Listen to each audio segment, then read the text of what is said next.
የቀድሞ የመከላከያ ሰራዊት አመራሮች 4 ኪሎን እንቆጣጠራለን በሚል ከፋኖ ጋር ተሰልፈዋል ሲል መከላከያ ሰራዊቱ ተናገረ። ሰራዊቱ ከመከላከያ በክብር የተሰናበቱ አባላቱን ስልጣን ለመቀራመት ጫካ ገብተዋል ሲል ወንጅሏል። ከዚህ በተጨማሪም የፋኖ ኃይሎች ለአመራሮቻቸው የሚሰጡትን ወታደራዊ ማዕረግ ተችተዋል። የኢትዮጵያ ሰብአዊ መብቶች ጉባኤ በበኩሉ የአማራ ክልል መንግስት በክልሉ ነዋሪዎች ላይ የሚፈጸመውን ግድያ እንዲያስቆም ጠይቋል። በቀዳሚነት ይዘነዋል። ወልቃይትና ራያ ወደ ትግራይ ካልተመለሱ ሰላም አይኖርም ሲሉ ጀነራሉ ተናገሩ። ጀነራሉ የ4 ኪሎ መንግስት ፕሪቶሪያን ማስፈጸም ግዴታው ነው ሲሉ አሳስበዋል።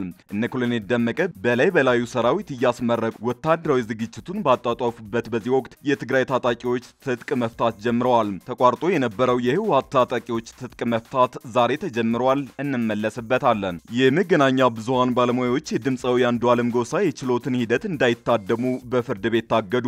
ዛሬ የፌዴራል የመጀመሪያ ደረጃ ፍርድ ቤት አራዳ ምድብ ችሎት በፍቅረኛው ወጣት ሞዴል ቀነኒ አዱኛ ህልፈት ተጠርጥሮ በመርመራ ሂደት ላይ የሚገኘው የአርቲስት አንዱዓለም ጎሳ ጉዳይ በታየበት ችሎት ነው ፍርድ ቤቱ መገናኛ ብዙሃን ችሎቱን እንዳይታደሙ ያገደው።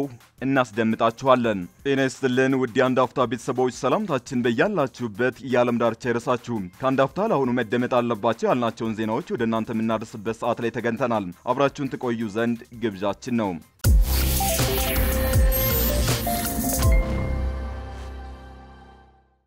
የቀድሞ የመከላከያ ሰራዊት አመራሮች 4 ኪሎን እንቆጣጠራለን በሚል ከፋኖ ጋር ተሰልፈዋል ሲል መከላከያ ሰራዊቱ ተናገረ።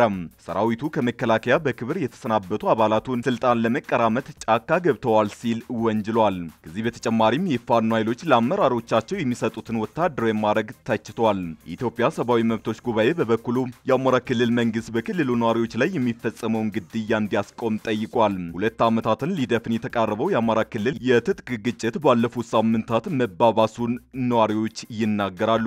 የመንግስት ኃይሎች እና የፋኖ ታጣቂዎች አንዳቸው በአንዳቸው ላይ ከባድ ጉዳት ማድረሳቸውንም እየገለጹ ነው። የሀገሪቱ ሁለተኛ ትልቅ ክፍል የሆነው የአማራ ክልል ደም አፋሳሹን የትግራይ ጦርነትን የቋጨው ፊርማ ሳይደርቅ ያዝ ለቀቅ በሚል ግጭት እየታመሰ ይገኛል።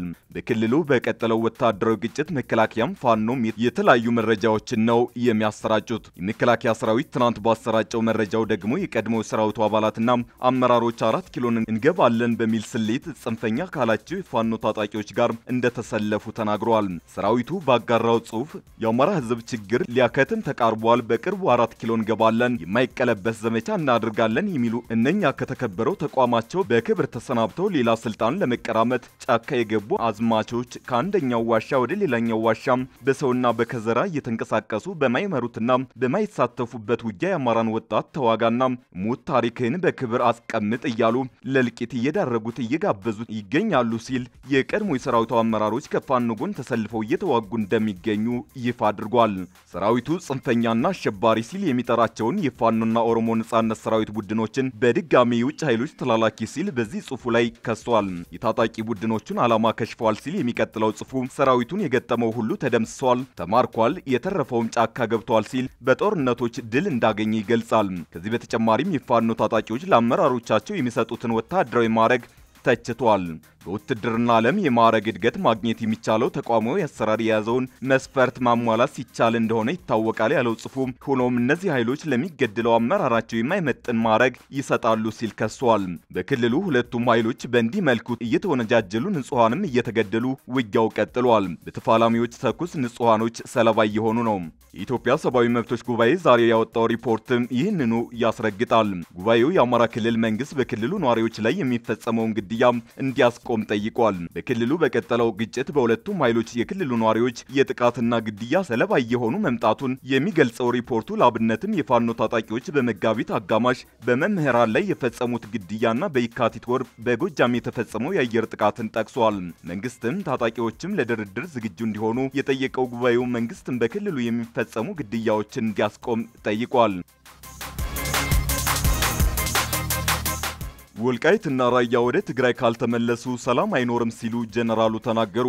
ጀነራሉ የ4 ኪሎ መንግስት ፕሪቶሪያን ማስፈጸም ግዴታው ነው ሲሉ አሳስበዋል። እነ ኮሎኔል ደመቀ በላዩ ሰራዊት እያስመረቁ ወታደራዊ ዝግጅቱን ባጣጣፉበት በዚህ ወቅት የትግራይ ታጣቂዎች ትጥቅ መፍታት ጀምረዋል። ተቋርጦ የነበረው የህወሓት ታጣቂዎች ትጥቅ መፍታት ዛሬ ተጀምረዋል። በእነ ኮሎኔል ደመቀ በኩል ወታደራዊ ዝግጅቱ እንደቀጠለ ነው። በአንጻሩ ፕሪቶሪያ ይፈጸም የሚል ጉትጎታ እያሰሙ ያሉት የትግራይ ኃይሎች ቁጣቸውን እየገለጹ ነው። በወልቃይት ወታደራዊ ዝግጅቱ በተጋጋለበት በዚህ ወቅት የትግራይ ታጣቂዎች ትጥቅ መፍታት ጀምረዋል። ጄኔራል ፍስሐ ኪዳኔ ከትጥቅ መፍታት ጎን ለጎን ወልቃይትና ራያ ይመለሱ ካልሆነ ሰላም የለም ሲሉ ተደምጠዋል። በትግራይ ክልል ተቋርጦ የነበረው የቀድሞ ተዋጊዎችን መልሶ የማቋቋም መርሃ ግብር ዳግም መጀመሩን የብሔራዊ ታድሶ ኮሚሽን አስታውቋል። ኮሚሽኑ የተቋረጠውን ትጥቅ ማስፈታት ማስጀመሩን አስመልክቶ ባሰራጨው መረጃ በቀጣይ 3 ወራት 70 ሺህ ገደማ ተዋጊዎች እንደሚሸኙ ገልጿል። ጌታቸው ረዳ ፕሬዝዳንትነታቸውን ለጀነራል ታደሰ ወረደ ከማስረከባቸው በፊት ከስልጣን ያነሷቸው ጀነራል ደግሞ ለፌዴራል መንግስቱ የቅድመ ሁኔታ ማሳሰቢያ ሰጥተዋል። ከጌታቸው መሰናበት በኋላ በኃላፊነታቸው የቀጠሉት የትግራይ ሰላምና ጸጥታ ቢሮ ኃላፊ ሌተናል ጀነራል ፍስሐ ኪዳኔ ትጥቅ ማስፈታቱ እንዲቀጥል ፌዴራል መንግስት የፕሪቶሪያውን ስምምነት ሙሉ ለሙሉ መተግበር አለበት ብለዋል። በትግራይ ኃይሎች በኩል የፕሪቶሪያው ስምምነት ሙሉ በሙሉ አልተፈጸመም ተብሎ የሚቀርበው የተፈናቃዮችን መመለስና አወዛጋቢ አካባቢዎችን ወደ ትግራይ መመለስ ነው። ምንም እንኳን ከትግራይ በኩል የተፈናቃዮች መመለስ ከግዛት ማስመለስ ጋር ተቆራኝቶ ቢቀርብም የፕሪቶሪያው ስምምነት አወዛጋቢ የተባሉ አካባቢዎች ወደ ትግራይ እንደሚመለሱ አይገልጽም። እንደ ወልቃይት ራያና ጠለምት ያሉ አካባቢዎችን በአወዛጋቢነት የሚጠቅሰው የፕሪቶሪያው ስምምነት ውዝግቡ በህገ መንግስቱ መሰረት እንደሚፈታም ይጠቅሳል። በስምምነቱ ከአካባቢዎቹ ከመከላከያ ሰራዊት ውጪ የሆኑት የታጠቁ ኃይሎች እንዲወጡ የጠቀሰ ቢሆንም በአማራና ትግራይ ኃይሎች በኩል የመጓተት ሁኔታዎች ይታያሉ። በትግራይ ኃይሎች በኩል ራያን በኃይል ተቆጣጥረው በስምምነቱ ላይ የተጠቀሰውን ድንጋጌ መጣሳቸው ይታወሳል። በአማራ ኃይሎች በኩል ደግሞ ህወሓት ስምምነቱን ጥሶ ራያን በኃይል ስለተቆጣጠረ ወልቃይትን አሳልፈን አንሰጥም በሚል እየተከላከለ ነው። በዛሬው ዕለት በመቀሌ ከተማ የተጀመረው ትጥቅ ማስፈታት በተለይ ከወልቃይት ጋር በተያያዘ ዳግም የመቋረጥ አደጋ ከፊት ለፊቱ ተደቅኖበታል። የትግራይ ኃይሎችን ወክለው ዳግም ትጥቅ ማስፈታቱን ያስጀመሩት ጀነራል ፍስሐ ህወሓት ትጥቅ ሲፈታ ጎን ለጎን የፕሪቶሪያ ስምምነት ሙሉ በሙሉ መተግበር አለበት ብለዋል። በትግራይ ኃይሎች በኩል የፕሪቶሪያ ስምምነት ሙሉ በሙሉ መተግበር አለበት ሲባል ወልቃይት ጠለምትና ራያ ወደ ትግራይ መመለስ ነው። አወዛጋቢ አካባቢዎች የትግራይ ግዛት አካል ሆነው ካልተመለሱ አስተማማኝ ሰላም ማረጋገጥ እንደማይቻል ጀነራሉ መናገራቸውን ትግራይ ቲቪ ዘግቧል። አስተማማኝ ሰላም ለማረጋገጥ የፕሪቶሪያ ስምምነት ሙሉ በሙሉ መተግበር አለበት ያሉት ጀነራሉ ለፌዴራል መንግስቱ ማሳሰቢያ ሰጥተዋል። ጀነራሉ በማሳሰቢያቸው የፌዴራል መንግስት ስምምነቱን ተግባራዊ ለማድረግና ለማስፈጸም ግዴታውን ሊወጣ ይገባል ብለዋል። ትጥቅ ማስፈታቱን ለማስቀጠል በህወሓትና በፌዴራል መንግስቱ መካከል ንግግሮች እንደሚቀጥሉ የብሔራዊ ታድሶ ኮሚሽን ኮሚሽነር ተመስገን ጥላውን ተናግረዋል። ትጥቅ ማስፈታቱና ወደ ማህበረሰቡ ማዋሃድ ዳግም የተጀመረው የተለያዩ ዓለም አቀፍ ድርጅቶችና የሀገራት ተወካዮች በታዛቢነት በተገኙበት ነው። የአፍሪካ ህብረት፣ የተባበሩት መንግስታት ድርጅት፣ የአውሮፓ ህብረትና የተለያዩ ሀገራት ተወካዮች መቀሌ ተገኝተው ሂደቱን በአካል ታዝበዋል። እስካሁን ባለው ሂደት 12000 ተዋጊዎችን ትጥቅ ማስፈታትና መልሶ የማቋቋም ስራ ማከናወን ተችሏል ተብሏል።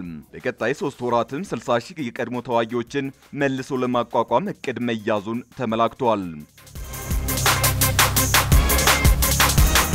የመገናኛ ብዙሃን ባለሙያዎች የድምፃዊ አንዱዓለም ጎሳ የችሎት ሂደትን እንዳይታደሙ በፍርድ ቤት ታገዱ። ዛሬ የፌዴራል የመጀመሪያ ደረጃ ፍርድ ቤት አራዳ ምድብ ችሎት በፍቅረኛው ወጣት ሞዴል ቀነኒ አዱኛ ህልፈት ተጠርጥሮ በምርመራ ሂደት ላይ የሚገኘው የአርቲስት አንዱዓለም ጎሳ ጉዳይ በታየበት ችሎት ነው ፍርድ ቤቱ መገናኛ ብዙሃን ችሎቱን እንዳይታደሙ ያገደው። በዛሬው ችሎት ፖሊስ የመገናኛ ብዙሃን በተለያዩ ጊዜያት የችሎቱን ውሎ በተደጋጋሚ አዛብተው ዘግበውታል በሚል የምርመራ ሂደቱ ላይ እክል መፍጠራቸው በችሎቱ እንዳይታደሙ ጠይቋል። በጉዳዩ ላይ አስተያየት እንዲሰጡ በችሎቱ የተጠየቁት የተከሳሽ ጠበቃ በየፊናቸው ፖሊስ ያቀረበውን አቤቱታ እንደሚደግፉ ገልጸዋል። ችሎቱ ግራ ቀኙን ካዳመጠ በኋላ መገናኛ ብዙሃን ካሁን በፊት አንድ ጊዜ ተከሳሽ ለፋሲካ በዓል ወጥቶ ኮንሰርት ለማዘጋጀት ጠይቋል፣ ሌላ ጊዜ ደግሞ የሟች የግል ማህደር በተከሳሽ ጠበቃ እጅ ነው የሚገኘው የሚሉ የተዛቡና ሐሰተኛ ዘገባዎችን ማቅረባቸው በችሎቱና በምርመራ ሂደቱ ላይ እክል እንደሚፈጥር በመታመኑ የመገናኛ መገናኛ ብዙሃን ባለሙያዎች ችሎቱን እንዳይታደሙ በሚል ብይን ሰጥተዋል። በዛሬው ችሎት የታደሙትን ጋዜጠኞችን በዳኛ ትዕዛዝ እንዲወጡ ተደርገዋል። መጋቢት 1 ቀን ሌሊት ለመጋቢት 2 ቀን 2017 ዓ.ም አጥቢያ መኖሪያ ቤቷ ከሚገኝበት ህንጻ ወድቃ ህይወቷ ማለፉ በተሰማው በወጣት ቀነኒ አዱኛ ህልፈት በፖሊስ የተጠረጠረው ፍቅረኛዋ ድምጻዊ አንዱዓለም ጎሳ በቁጥጥር ስር ውሎ ምርመራ እየተጣራበት ይገኛል።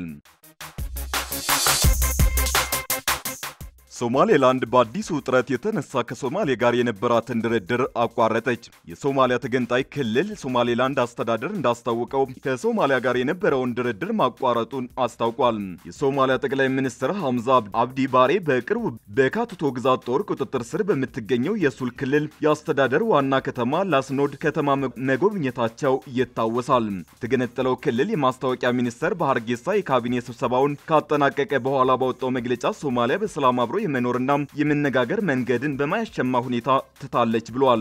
ባሬ በቅርቡ ወደ ላስኖድ ያደረጉት ጉብኝት የተሰላ ቅስቀሳና በግዛቲቱ ላይ ቀጥተኛ ጥሰት ነው ብለዋል። የሚኒስትሮች ምክር ቤት ከመጋቢት 16 2025 ጀምሮ ከሶማሊያ ጋር እየተካሄደ ያለውን ውይይት በሙሉ ለማቋረጥ ወስኗል ሲል መግለጫው ገልጿል። የሶማሊያ መንግስት የጠቅላይ ሚኒስትሩን የላስኖድ ታሪካዊ ጉብኝት በኋላ ማክሰኞ በኤስኤስሲ ካቱም አስተዳደር የሚተዳደሩ ግዛቶች ለሶማሊያ አንድ አካል እንደሆኑና እንዳወዛጋቢ አካባቢዎች መጥቀስ እንደሌለባቸው እናረጋግጣለን ሲሉ የሶማሊያ መንግስት መግለጹ ሶማሌላንድን አስቆጥቷል። ከዋና ከተማዋ ሞቃዲሾ በ933 ኪሎ ሜትር ርቀት ላይ የምትገኘው የሱል ሰሜናዊ ክልል ከተማ ላስኖድ ከኤስኤስሲ ካቱሞ ጋር በተሰለፉ የአንድነት ኃይሎችና በተገንጣይ የሶማሌላንድ ጦር መካከል የምትገኝ ከተማ ሆና ቆይታለች። እንደ አውሮፓውያን አቆጣጠር በ2023 ክልሉ ለወራት የዘለቀ ከባድ ጦርነት የነበረበት ሲሆን ይህም በመቶዎች የሚቆጠሩ ሰዎችን ለሞትና ለአካል ጉዳት ዳርጓል። የቀድሞዋ የእንግሊዝ ቅኝ ግዛት የነበረችው ሶማሌላንድ በ1960ዎቹ ነጻነቷን ካገኘች ከቀናት በኋላ ሶማሊያን ተቀላቅላለች። እንደ አውሮፓውያን አቆጣጠር በ1991 ከሶማሊያ ወታደራዊ አገዛዝ ጋር በተደረገ ጦርነት ከተቀረው የሀገሪቱ ክፍል ነጻ መውጣቷን ሶማሌላንድ ብታውጅም ምንም አይነት ዓለም አቀፍ እውቅና እስካሁን አላገኘችም።